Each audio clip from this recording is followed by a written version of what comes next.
Welcome to the Fall 2022 Ugly Duckling Challenge, hosted by Corey at Desert DIY.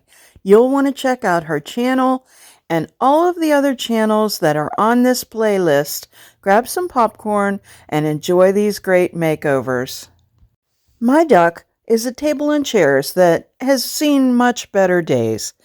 It came to me in kind of this dark color and very beat up.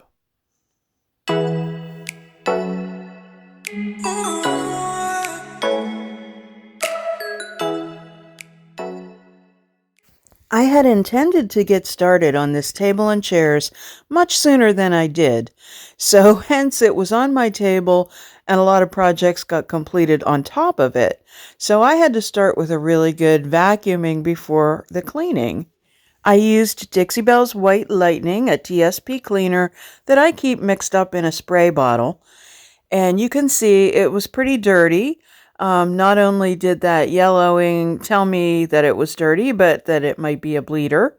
But I'm using a dark color on this, staining back some of it and using some paint on the rest of it. But I cleaned the entire piece thoroughly and then use water to rinse. You want to make sure that you rinse off the residue of the cleaner so that you get good adhesion. I thought it would be easier if I went ahead and attached the legs for painting purposes and also, for painting purposes.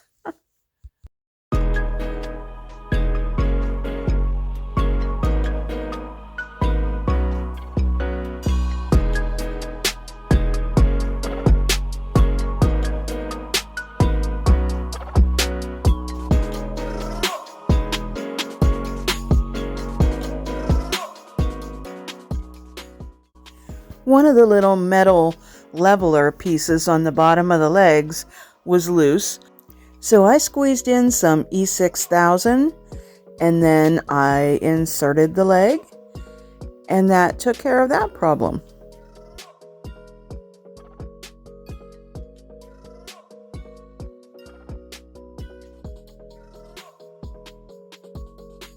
After a little scuff sanding, I got started, and I'm using Dixie Belle's Silk Paint in Deep Sea. It's a lot easier to paint those legs now that they're attached to the table, and I'm using a Zebra brush, the triangle brush, and it's so easy to get into the angled areas as well as do the flat areas. I really love this brush, and it cleans out so easily.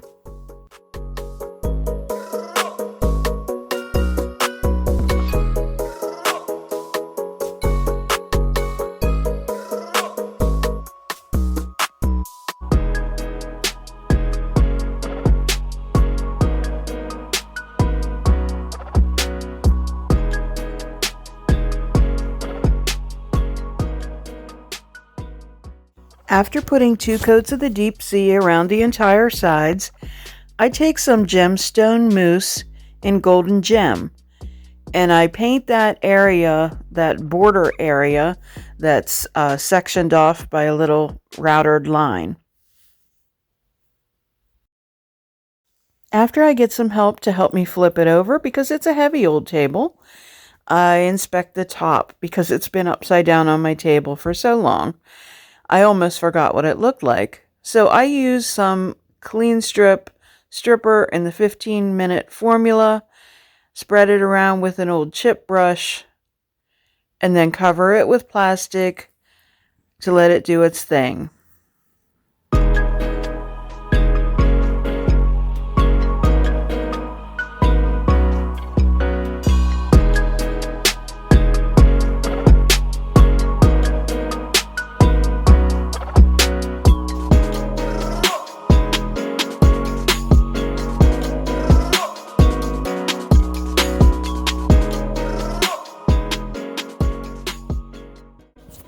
After a while, I come back in and do a section at a time with a putty knife, a soft plastic putty knife, and just get that top layer of the varnish or the stain off.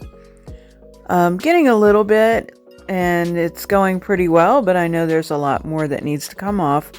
It's feeling really sticky.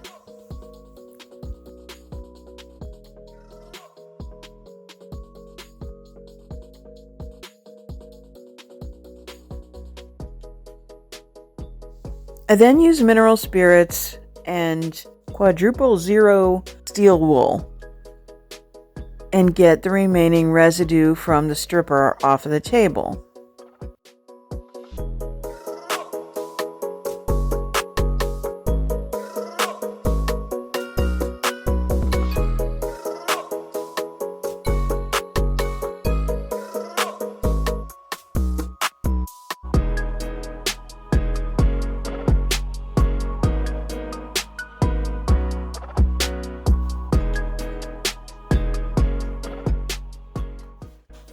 I then use a scraper because that remaining stain that's on there is still kind of a little sticky, and I'm finding that this is a great time for me to use the scraper, and I'm seeing some of the natural wood this way. So I continue this process working with the grain. I really used to be so scared and not getting good results with the scraper, but I was using the wrong scraper. You need a bigger scraper with that kind of knob on it at first to get some of the worst of it off. And then you can use this, which is more of a detailed scraper. So this was perfect around the edges. So I could get in there and go ahead and scrape everything off there. Much easier.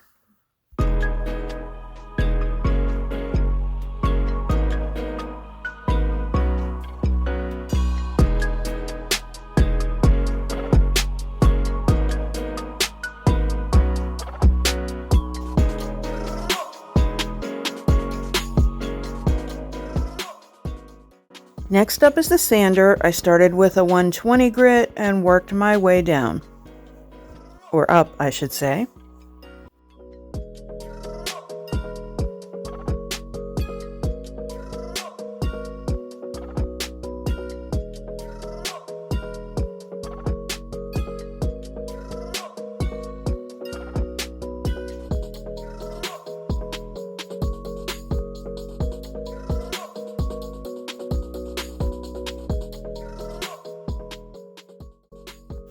I'm using those foam sander pads that you get on Amazon, and I'll put the link in the description box. And that's a great time for me to remind you that I have an Amazon wish list I'd love for you to take a look at. Pleased with my results, I began to apply Voodoo Gel Stain in Au Naturel to the center section of the table. I simply squeeze it on, and then I use a cloth to spread it out. And then I mist it and kind of water it down just a little bit. I just kind of want a sheer natural coverage there. Voodoo Gel Stain is a water-based stain, so that's why I can water it down and use it a little more sheer. But I do love this stuff. I love having it in the squeeze bottle. And it really works for me, especially when I'm doing some faux grain finishes as well.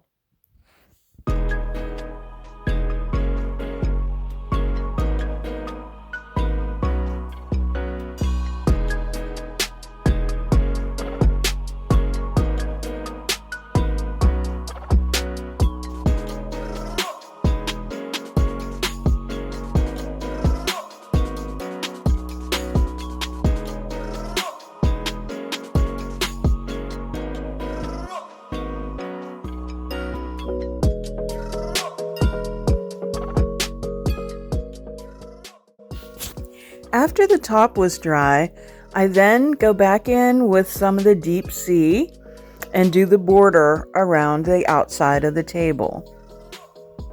There is a little channel in there, so it's kind of easy to take the brush right up to the edge of that and get a nice clean line.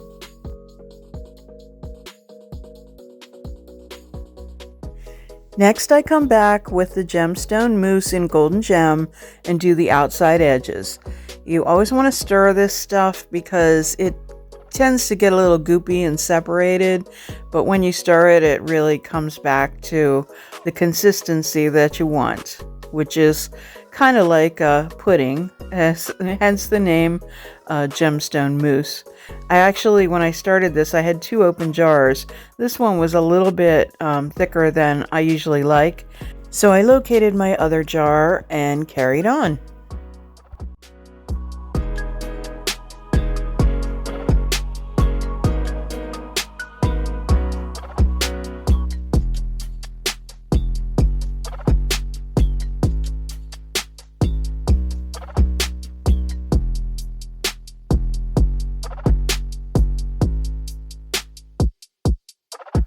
The chairs got the same treatment. I only did the stripper on that little, I'm not sure what you call that, eyeball shape, eye shape piece in the back. And then I did the stain on that, and then I did the border in the gemstone mousse.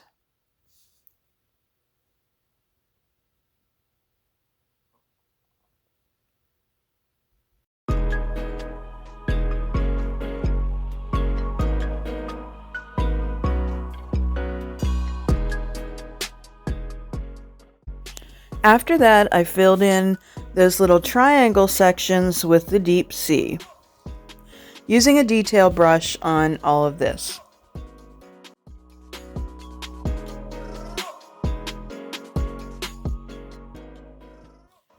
I also used Dixie Belle's Satin Clear Coat, 3 coats of it to seal the top of the table.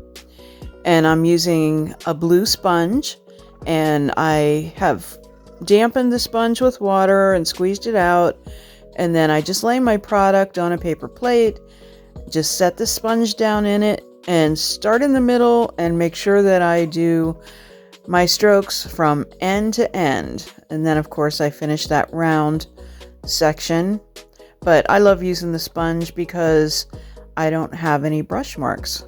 And you just want to overlap your strokes, and you can come back on those sections and make sure they're overlapped. You want to make sure you're using enough product so that you don't look at it in the light and see any places that you missed. So I love Satin Clear Coat. It's awesome stuff. Now it's on to covering the chairs. I painted the rest of the chairs with that triangle brush. So I'm layering my fabric, which is kind of a burlap with a gold trefoil design. I am using batting, and then I have a foam that I'm putting under the seat. So the foam I cut to the same size as the seat, and then I staple. You've seen people do this before, so I kind of sped it up and just stapling opposite ends first. And then my best advice for those corners is to trim some excess, but leave yourself enough fabric that you don't run short. And when you get to those corners, staple in your ends on the sides as close as you can to the corners, and then just pull that little corner section taut and put a couple staples in, and you're good. I'm using U staples, so I have to hammer them in. So remember where we started the look of my ugly duckling, and check it out now and see what you think.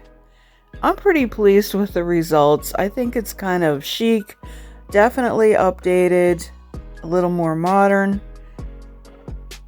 more today's aesthetic. Let me know what you think, and don't forget to watch the rest of the Ugly Duckling playlist, and make sure to subscribe to all of our channels so that you don't miss any of these great furniture makeovers and collaborations.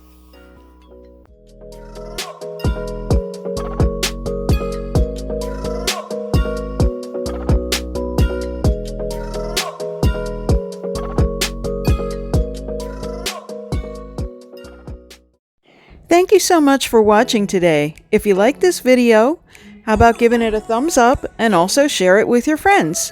If you haven't subscribed, you'll want to do that so you don't miss anything.